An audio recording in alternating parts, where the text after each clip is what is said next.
In 2013, the VA conducted the National Vietnam Veterans Longitudinal Study, which measured the long-term physical and mental health of Vietnam veterans. Results of the study were compared to the results of a similar study from 1987, and the findings, for PTSD in particular, are eye-opening. Take mortality, for example. In 2013, male theater veterans who had been diagnosed with PTSD in 1987 were nearly twice as likely to have died in the interim compared with those who hadn't. The numbers for depression are even more stark. Less than 1% of Vietnam veterans without any PTSD met the criteria for major depression. That number among theater veterans with PTSD, 37%. Nearly 3 million Americans served in Vietnam. The National Vietnam Veterans Readjustment Study, published in 2015, found that nearly 15% of them returned with PTSD. The incidence is much greater, however, when you track them over a lifetime after their involvement in the war. June is National PTSD Awareness Month, and June 16th is Father's Day. In this episode, we bring you an interview with a father and son who have traveled together on the long road from trauma to healing. Stick around.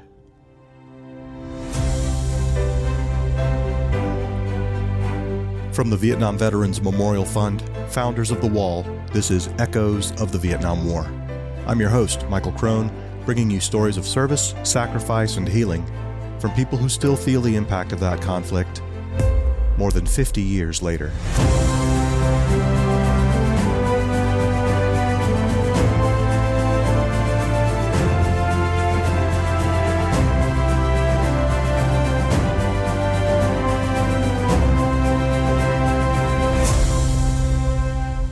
Episode 76, The Long Shadow of War.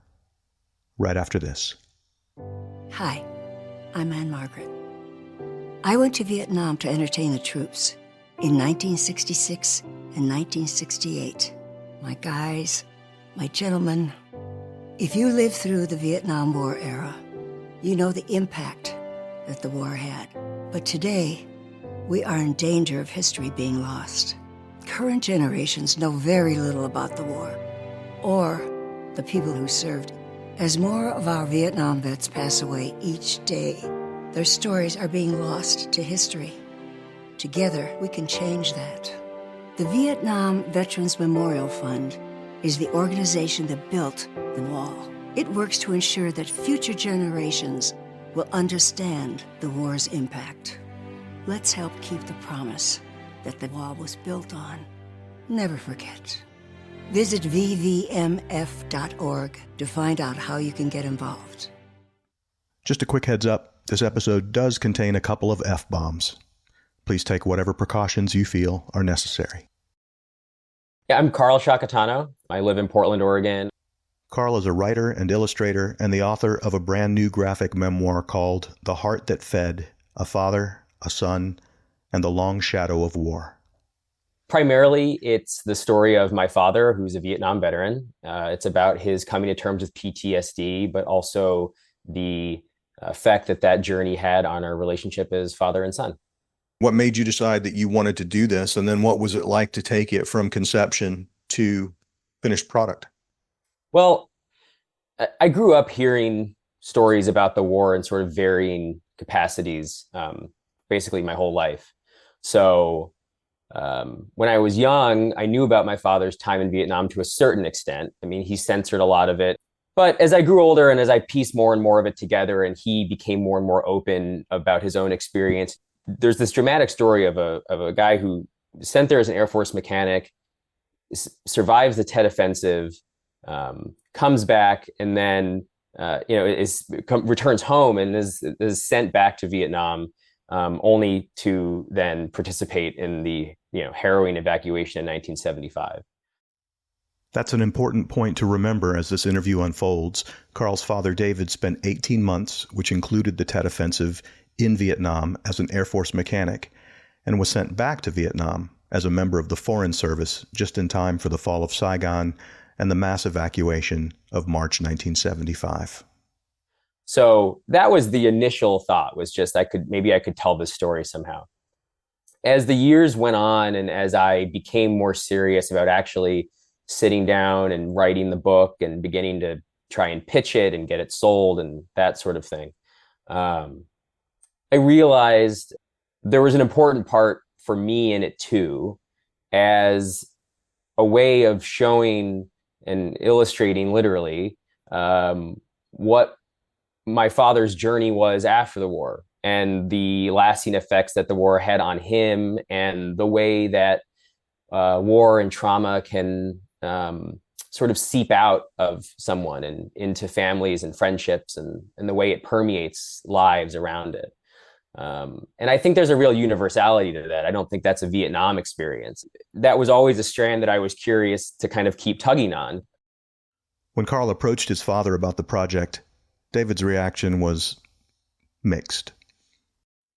Who's going to be interested in a story about an aircraft mechanic? I mean, it's not an interesting story about a guy who fix airplanes, gets oil blown in his face and he can't get the carbon out of his pores. My life as a mechanic was getting up early in the morning and getting to the flight line and working 12 hours or 13 hours, 6 days a week. So we were almost always working or sleeping. The other remark I made was that, I'll support you in every way you want. He asked me also a couple of times, he said, how do you feel about me just being blunt? And I can't remember the language he used, but it was clear he wanted to be able to just tell things from his point of view. And he was concerned about me having sensitivities. And I said, don't worry about it. I mean, just forget me. Just write what you want to write. I'm supportive. So if it's bad, it's bad. I'm a big boy. I'll take it. I have to say, though, that some of it's uncomfortable to read, because it's hard to face yourself when you're looking at your bad behavior or unpleasant behavior, right? David Shakatano grew up in a largely Sicilian household in a largely Sicilian neighborhood in Chicago. He enlisted in the Air Force in 1965 after dropping out of college. He had signed away 4 years of his life because it gave him some control over where he ended up, or so he thought. Having scored well on his language test, David was aiming for a job in intelligence, but the Air Force needed aircraft mechanics, and David was trained for that job in Charleston, South Carolina in early 1966. In September of that year, he volunteered to go to Vietnam, and by November, he was in Da Nang. I was there about 5 months. And this was typical, by the way, for us, because let me explain what my squadron was, by the way. The squadron was what they called, it's part of the sort of air commando concept with the Air Force. An air commando squadron is basically, it's a self-contained squadron. It doesn't have separate elements somewhere else for maintenance or whatever. Everything is in the squadron. So it's self-contained. It can pick up and go anywhere. At Da Nang, we all worked together on whatever was going on. When we were broken up and sent up to what we called up country, we kind of created small teams of people, and we were attached to basically every fighting unit in country had one of our little units attached to it from our squadron. So my squadron covered I Corps and just the northern part of 2 Corps, plus adjacent areas of Laos and North Vietnam. And I was attached to the 1st Division, 1st Regiment of the Republic of Vietnam Army, the ARVN. And then when I was at Tam Kỳ, I mentioned I was attached to the 6th Regiment of the 2nd Division there. And we were actually not assigned to MACV teams, but we were attached to MACV teams. We housed with MACV teams. We bunked with them. We ate with them, right? Because they were the main unit that was supporting those divisions, the ARVN divisions. But we also had them with every American division. We had them with the Korean division. We had them with the Thai brigade. We had them with Australians, I think.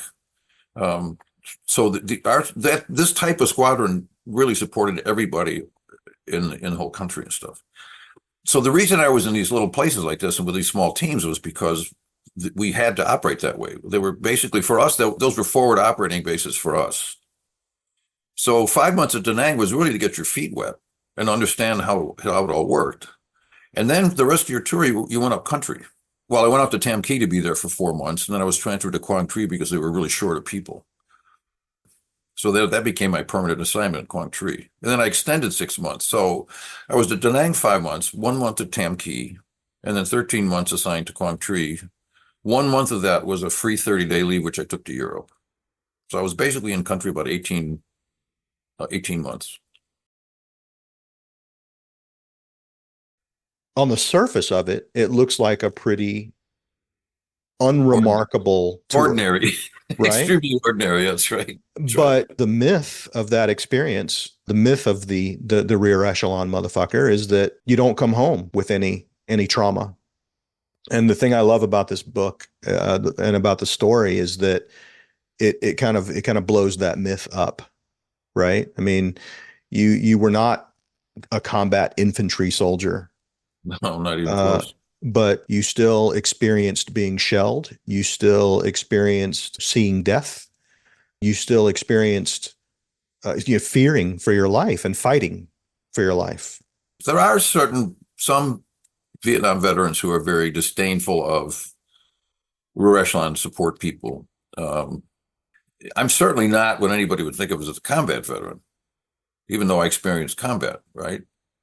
Because that wasn't my job. It's not what I was supposed to be doing. We'd get shelled maybe once a week. We'd get mortared, which was more frequently than that would be the case for most aircraft mechanics, for sure. But it's not like being a Marine by any means. Yeah, there are a lot of guys who were in Long Binh who never heard a shot fired. I've met them. But you never know. I had a friend that I served with at Da Nang who then went to can't remember now where he went. It wasn't Hue, it was another place. But anyway, when I went up country, he went up country. And he was there during the Tet Offensive. He was then pulled off of a mundane job and sent to the mortuary because there were so many bodies coming in, they couldn't handle them. They didn't have the staff. So he spent a month at Da Nang trying to help the mortuary staff keep up with all the bodies and body parts. And he was telling me about how assembling bodies together out of pieces. And to me, when I heard it, I thought, Jesus, I don't know if I could get through that. I think it's a lot easier to be mortared or shot at. I've experienced both than doing something like that. That's horrendous. That's just horrendous. Early in 1968, David was about midway through his assignment in Quang Tri. And then with the Tet Offensive, we actually had started having trouble in the province at the same time as the Quezon business started, which was around January 21st was the beginning of that. So our Tet Offensive kind of started on the 21st. And then, at the end of the month, you had the overall big offensive. And then that was a very violent period. The Tet Offensive actually went on for a long period of time. It wasn't just a week. It actually started at the end of January, and it ran all the way through June or July. So we had one big attack in May just before I left. And I was almost killed with that one because we was sitting out talking with a friend after we'd been hit pretty hard with mortars. Usually they'd hit us once and that was it. Right. And they usually hit you about like 1 or 2 o'clock in the morning. So they hit us at 1 or 2 o'clock in the morning. I can't remember exactly when. And then we figured, well, we're just going to wait around all night. Let's have a cigarette or whatever we were doing. So I was sitting out in the sand when the second attack happened. we had a mortar round hit within about 4 feet of us. We were sitting down, right? It landed. I have no idea why we didn't get hit. Nothing hit us but rocks and sand and dirt. So it did explode. Oh yeah, it went off. It was loud. It damaged my hearing. And I went one way and Wally, my friend Wally, went the other way. We just split. And I made it into the Air Force bunker. But that was one of those, scary moments. I remember that really very well. But it's funny. I didn't realize how much stress I was under. You get used to it so quickly. and it goes up so fast, right? It's up right away, Mm. and stays up. So after about 9 months, I took an R&R to Thailand, and that's when I realized that I'd been under so much stress, because all of a sudden it was gone. I mean, the triggers for the stress were gone. Mm. I was in a place where everybody was friendly. It was warm. There was nobody, there was no threat of any kind except maybe a crazy taxi driver or something like that. It was, and it's a big shock, because you go from Quang Tri and getting mortared every week or every 2 weeks or whatever it was, and then you're in a place like Bangkok where you're not getting mortared every week. And the contrast is tremendous, but you also feel like there's a burden off your shoulders. It's almost a physical weight that's lifted off your shoulders. Then when I came back after 4 days or 5 days on the R&R, it was like a nightmare. I was like I was having a nightmare. And all of a sudden it returned. And it was very difficult for me to handle that stress again, having gotten rid of it for a few days. It's hard to describe it exactly, but I carried it around, and so in a way that I didn't notice it, didn't see it there, and then it's gone. And all of a sudden, when I had to face it again, it was really difficult. It was very difficult. Mm. Emotionally, it was tough. After spending 18 months in Vietnam, David was discharged from the Air Force, and as far as he was concerned, he would never see Vietnam again. But you know the old saying, men make plans and God laughs. David went to Thailand for a while and studied the language there, and then he joined the Foreign Service, which assigned him to Vietnam. He nearly resigned over it, but he had sworn in, and David takes his oaths pretty seriously. So I ended up saying to myself, it's an 18-month tour. I'll do it. If I don't like it, I can quit. If I can't take it, I can quit. And of course, I went over there, and 3 months later, we were skedaddling and stuff. Nobody thought the place was going to collapse within 3 or 4 months. Sometime in March, the place was collapsing. The I Corps had already fallen. Mm-hmm. NVA were all over 2 Corps. Mm-hmm. They were about to enter 3 Corps. It was just weeks away. This was in March. It was weeks away. And here they are slaughtering civilians in Can Tho for no fucking reason. I mean, it was just, I don't know how to explain this, but it was a time. That's one thing I'll never forget. I remember looking in one house and just wondering at this thing. Just somebody's life was in this, just totally collapsed. It's in rubble. It's in little tiny pieces. And then the whole idea that we'd had so much invested in this place and it just collapses. It's just gone. And people are fleeing for their lives. I'm watching Vietnamese at that point, and then afterward, because I worked with refugees on Guam, and then I working when I was in Washington, and then again later in Malaysia, that people they lost everything. They left everything. It was that whole period was such a tragic event. To watch people lose their whole country. They lost their country. It was gone. The whole evacuation thing was a mess. It was a disaster, and nothing worked right. I remember I was asked to fly up to Saigon to find out why people we were sending up to Saigon weren't getting out. We'd send people up, employees and things like this, very slowly to try to get them out of the country. People who were in danger, families. A woman who's married to an American who maybe divorced her, but she's got American kids. So we sent them up there, and we'd get a message back like 3 weeks later that they hadn't left, that they were still there, they're stuck, and they should have gotten out. So we flew up. And it was just chaos. I mean, and people were getting out who shouldn't have gotten out. There were people, they were, prostitutes, and I mean, with all these people that didn't. I mean, I'm not saying I don't have sympathy for them. They were going to be treated badly by the communists. Everybody was treated badly by the communists. Even the communists in South Vietnam were treated badly by the North Vietnamese. That was a miserable period for Vietnam when that thing collapsed. So it was a very traumatic. It was a very traumatic experience. And then when we left, you basically just got a phone call on the 30th and leave, just get out. And then on Guam, I spent 30 days working with some of these refugees we'd taken out, including, by the way, a group of Cambodians that I rescued who had fled from with the collapse, I think on April 15th, when Cambodia collapsed and Pol Pot started murdering everybody. His troops started murdering everybody. These escaped with their families and basically walked from the Cambodian border all the way to Can Tho.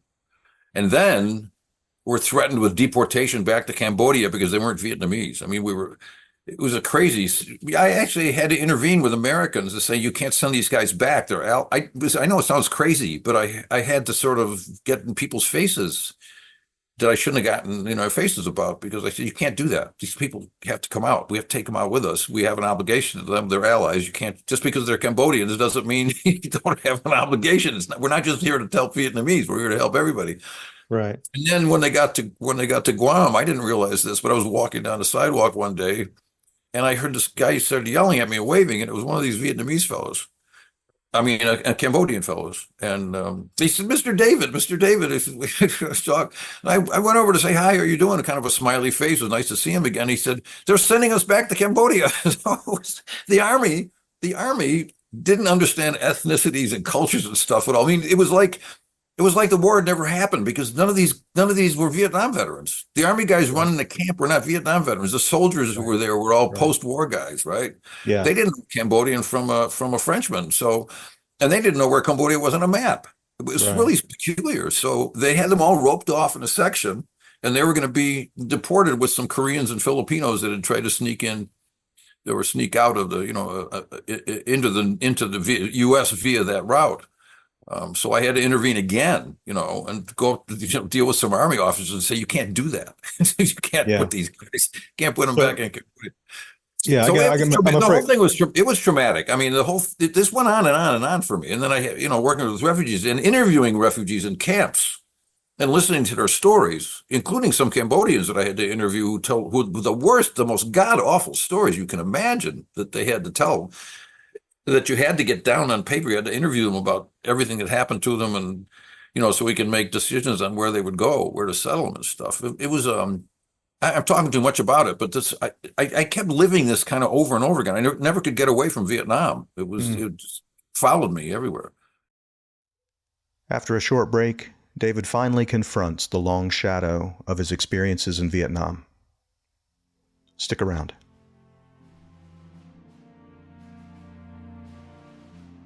Let's talk about the wall for a minute.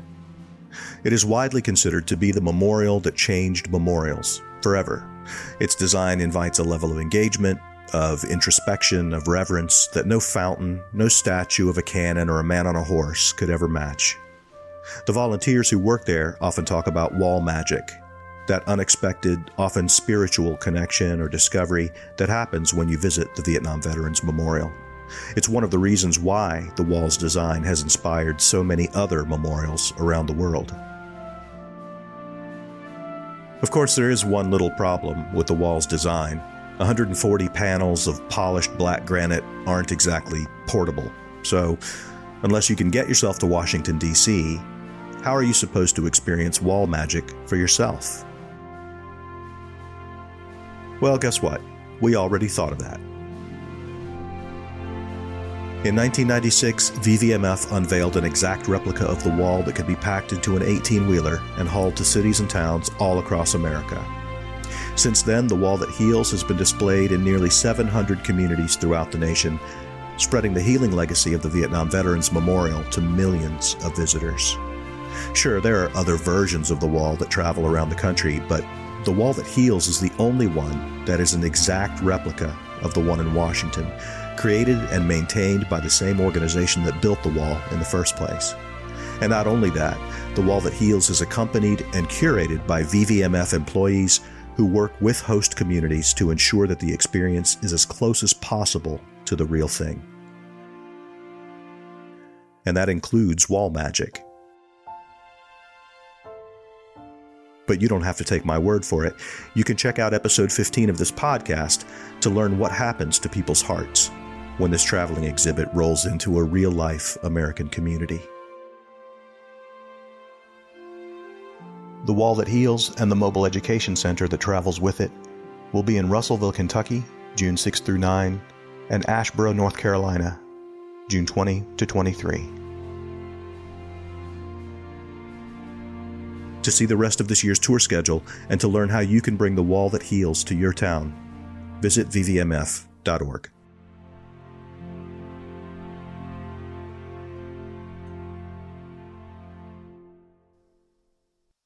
And now back to my interview with Carl and David Shakatano. At some point, somebody suggested to you that PTSD might be a thing that you should consider. From what I've read in the book, you were pretty resistant to that idea. It was Carl's mother, my first wife. Mm-hmm. Portia. Yeah, she kept insisting I had PTSD.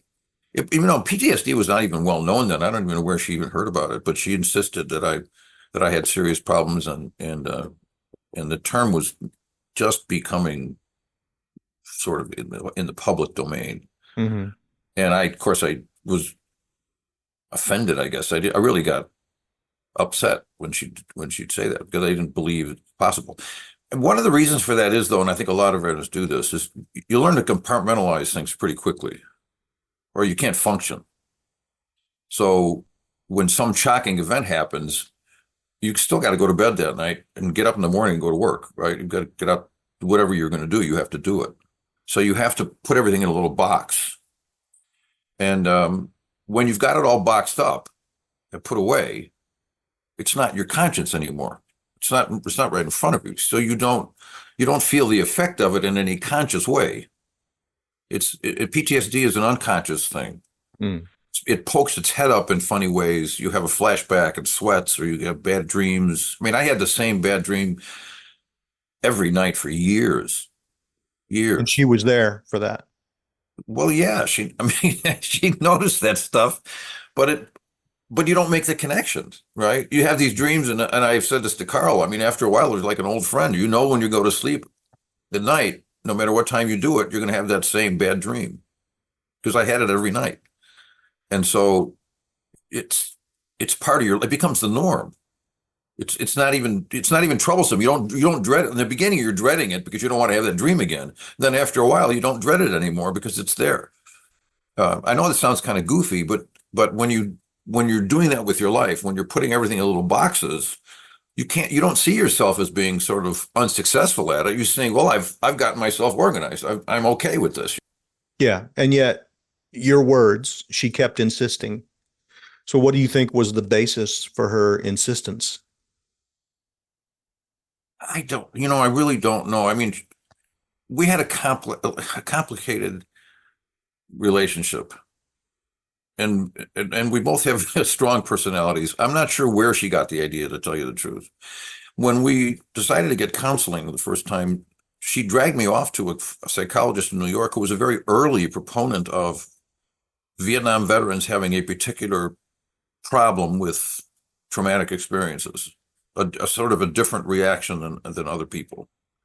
And I think that's definitely the case. And when I went in for treatment after I decided I needed to do something, the treatment that was available was not aimed at the kinds of problems that Vietnam veterans had. It was aimed at the kind of problems that somebody might have if it was an auto accident or an airplane blown out tire or some other traumatic event, a mugging or a rape, these horrible events in people's lives. But it's a veteran, a wartime veteran who goes through kinds of wartime experiences is looking at a completely different thing.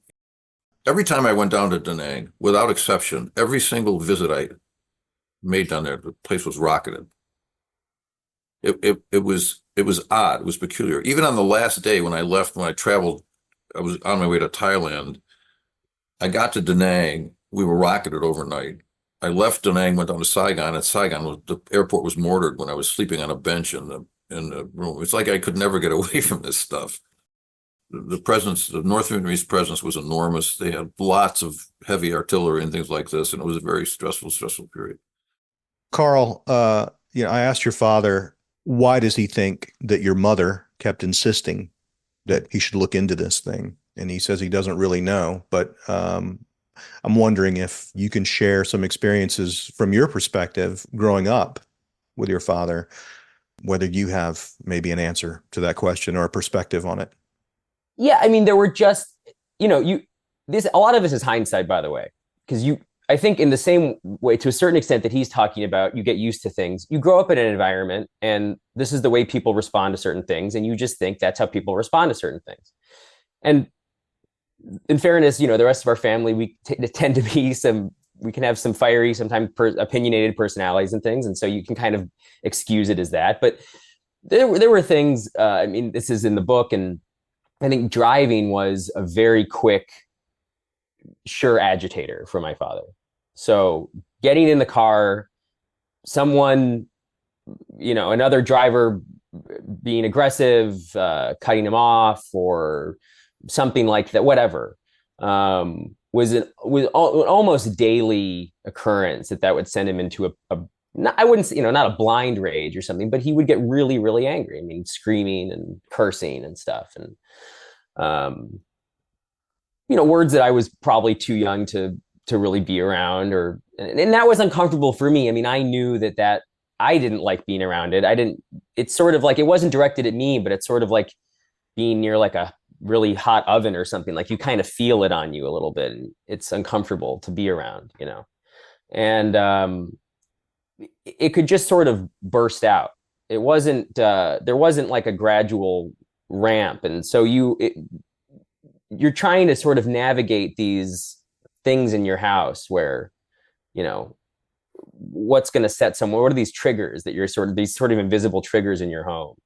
And by the way, again, in that environment, you've got separated parents, you've got an older brother who's kind of upset about that, and you're sort of arriving to this party late, and you're trying to kind of sort out all the dynamics in it, right? So at the time, I didn't think that, and of course, you know, when I started to hear about something like PTSD, and I would talk to my dad, well, he's giving me, when I was a kid, the same explanation that he doesn't really know much about it. If there are people that have those issues, then they probably had some problem before the war. And so that's what I internalized too for a long time. So this is all really, you know, looking back at things. At the time, I was never thinking as a kid, boy, my dad's got some problem and he needs to go seek help for it. I don't think that ever occurred to me as a child. We kind of, I think we came to a lot of those realizations together, really.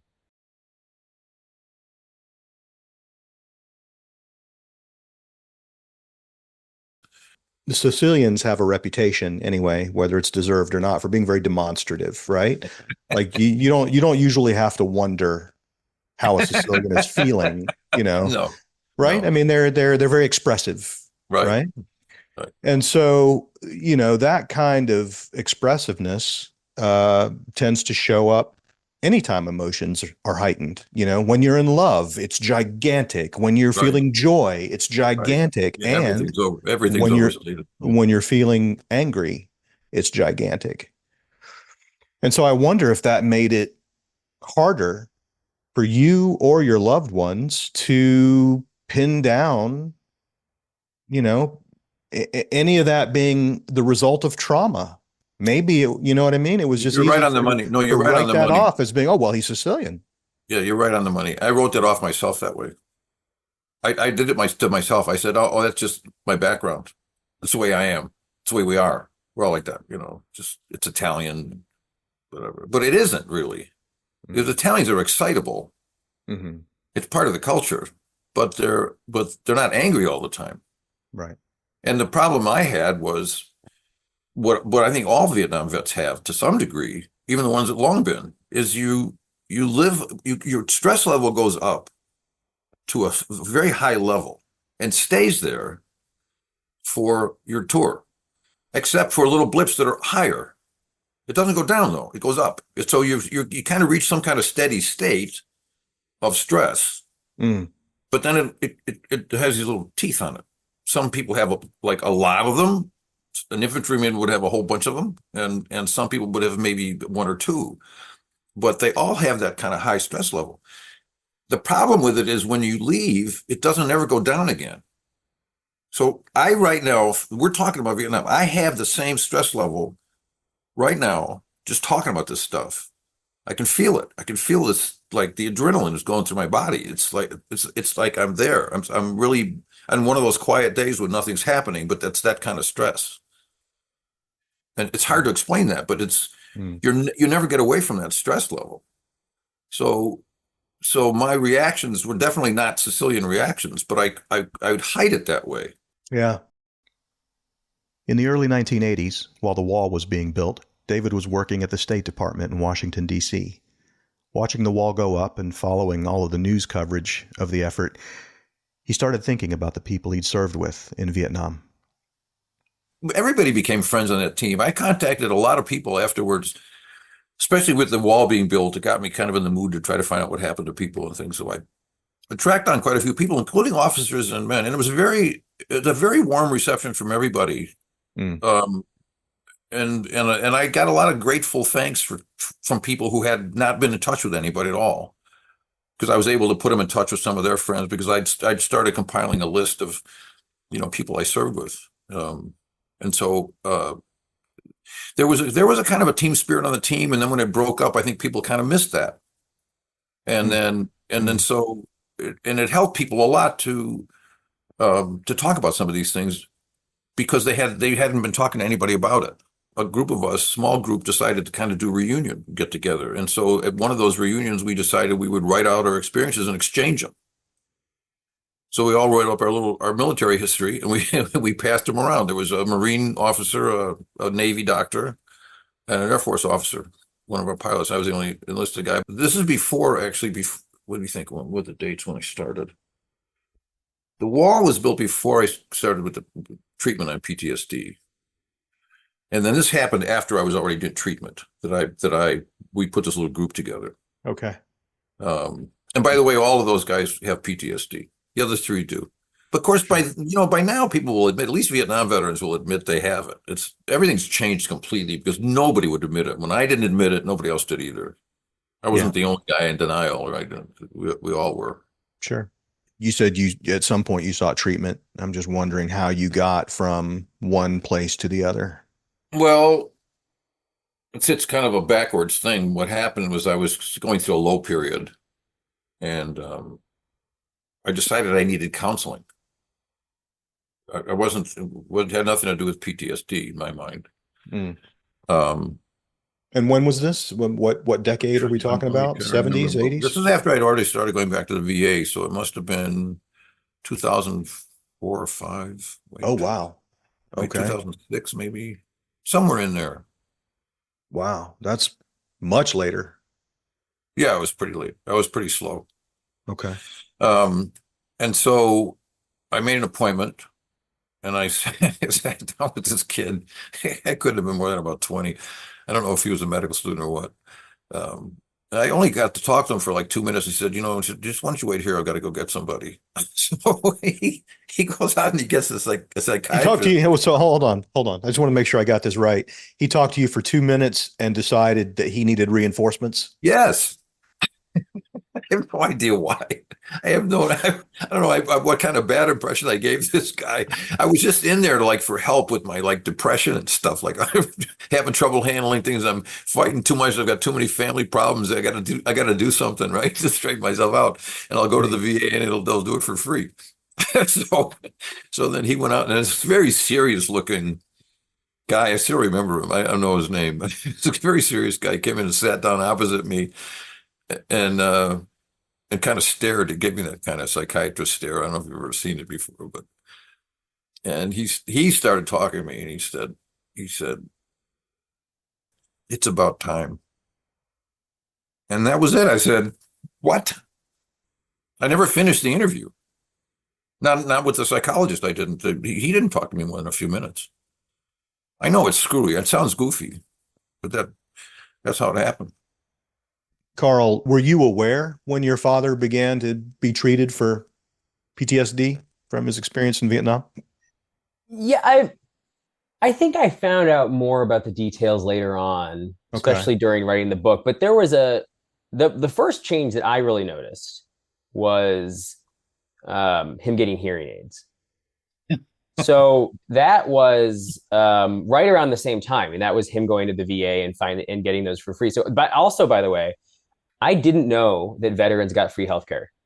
I had no idea, and we didn't grow up with a lot of money and frequent doctor visits and stuff. So this is not something that it would have been useful for years, right? It would have been something that would have been a great help, I think. And aside from the PTSD stuff. I mean, just having a free doctor to go to.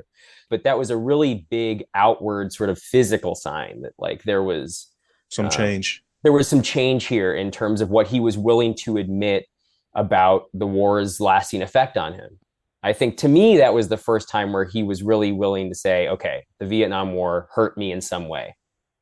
And that's a small physical way that it hurt him, right? That's not the larger psychological effect that it had.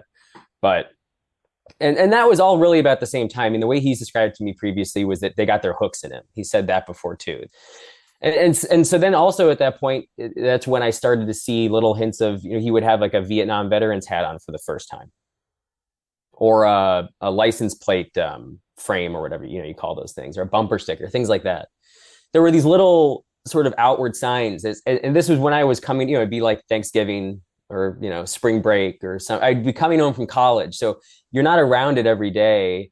And then a few months at a time, you're seeing more and more of these things. What's an example of something you discovered along the way, long after, you know, you thought the concept of the book was fixed? Yeah, well, I think the big one is that my dad during the war sent lots of letters to his oldest sister. I think he probably sent letters to lots of people, but his oldest sister held on to all of them. And after I'd already started writing the book, I'm not sure if I had sold, I don't think I had sold the book yet, but I mean, it was, you know, I was really developing it in earnest. And he told me one day that he had been over at her house and she came down from the upstairs and she handed him this box of stuff. And she said, listen, I've got all these letters you sent me in Vietnam. It's time for you to take them back. I don't need them anymore. And that was enormous, like a treasure trove to me. And some of them, actually, there's one that became basically the basis for an entire chapter of a moment when he was witnessing how some Viet Cong prisoners of war were being treated by ARVN soldiers. And so that was, I mean, and then obviously as just a son, you know, you're holding these letters that your dad wrote half a world away. To me, that was by far the most transformative. I didn't even know my sister had those letters. We were over for dinner one day and she walked out with this box. You want these letters? I've saved them. I was surprised. And she said that she handed the letters to you, not to Carl. She handed a big box of them to me. Yeah. Full box. I read through them and did she know that Carl was working on a project? She didn't know. Well, she may have known. I don't think she did, but at any rate, that's not why she gave them to me. She just gave them to me because she was kind of cleaning out the house. Yeah. Yeah. And there were things in it, I mean, that I didn't remember. I mentioned this to Carl. There was a letter I wrote to her about two events. One event I do remember was when I was in Tam Key, where it was for a month, which is a small province capital south of Da Nang. I was attached to the 6th ARVN Regiment with a MACV team there, and the town was overrun when I was there. It was for that month. We were mortared, and then a group of sappers, pretty large group of sappers, basically ran through the town, blowing up people's houses. They were just throwing satchel charges in civilians' houses and things like that, which I remembered well. That I remembered pretty well. And then there was another paragraph I wrote about my first combat mission. I flew on a combat mission. I have no recollection of it. I had no recollection when I read the letter. I don't have it now. I keep wondering why I don't remember that. You'd think that's the one you'd remember, and I don't at all. Other than that, though, it's all kind of mundane. And I remember making a big effort, and I think most veterans did, making a big effort not to put anything in the letters that could be disturbing. Right. And I especially I wasn't concerned about my sister so much, but I was concerned about my dad. This project, this book, how has it changed things between the two of you?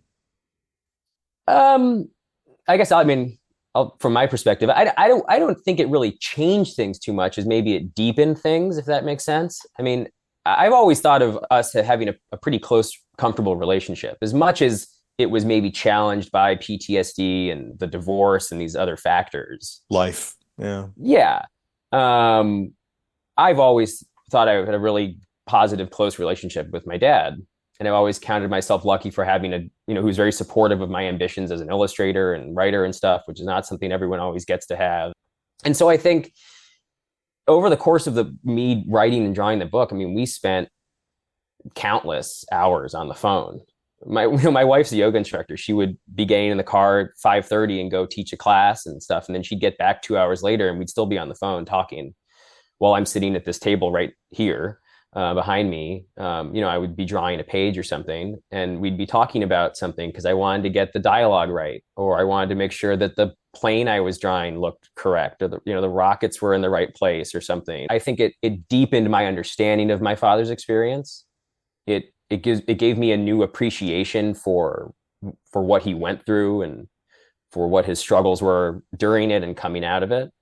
But it wasn't, some sort of big, like, we couldn't talk about it before and now we finally can thing. I think it was the continuation of, I think, a kind of slow, gradual climb throughout my life.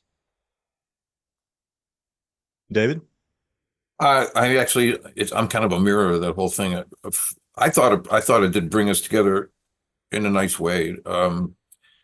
A lot of it was, as I've kind of hinted at this before, or maybe not just hinting, but a lot of it was difficult for me. It wasn't easy because certain aspects of it are I just don't want, I got them back in the box. I don't want to take them out of the box again. I've had them out and in and out, but sometimes you just want to be done with it. You don't want to keep taking it out again. Early in 2020, father and son took a trip to Vietnam together. Getting David to agree to it, Carl says, took a lot of time and a lot of patience. Even though he was on the healing path, David resisted the idea of returning to the places where his trauma had occurred. It was difficult. But I said to Carl, I just don't want to go. And he kept kind of coming at me. He'd wait 6 months and he'd come back at me again. And another 5 minutes, he'd come back at me again. And I finally said, all right, if you really need me to do it, I'll go with you, I said. Yeah. The trip was fantastic. It was a fantastic trip. I think this trip really was important to him for the book.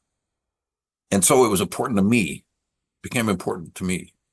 And I think that it was another kind of little catharsis in my life because I was able to kind of put some things to rest a little bit in terms of where things had gone, the direction that things had gone.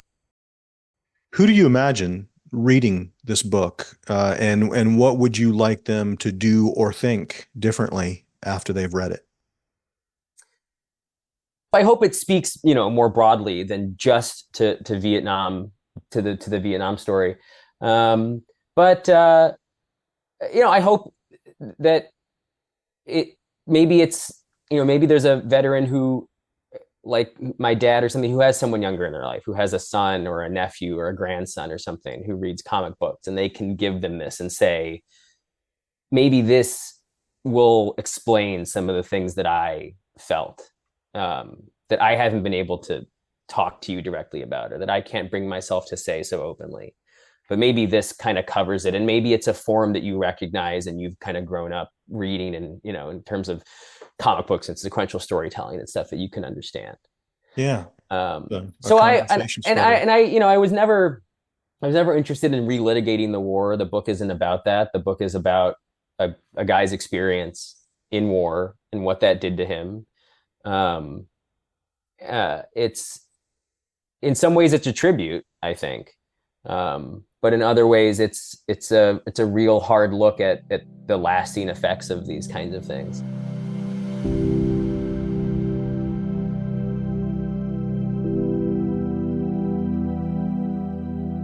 Carl Shakatano's graphic memoir, The Heart That Fed, A Father, a Son, and the Long Shadow of War, is available everywhere that books are sold. If you have a local comic book shop that you like, have them order you a copy if they don't already have it in stock. Also, you can see a handful of short videos from the father-son trip to Vietnam by finding Carl Shakatano's channel on YouTube. As David's story indicates, treatment for PTSD has come a long way since veterans started coming home from Vietnam. To learn more about the resources available and to learn how you can help raise PTSD awareness, visit ptsd.va.gov.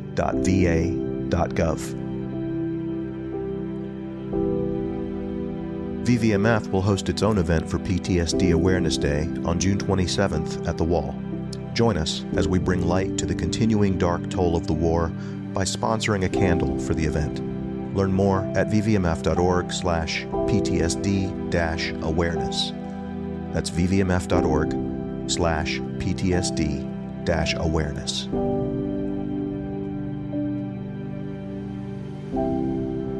We'll be back in 2 weeks with more stories of service, sacrifice, and healing. See you then.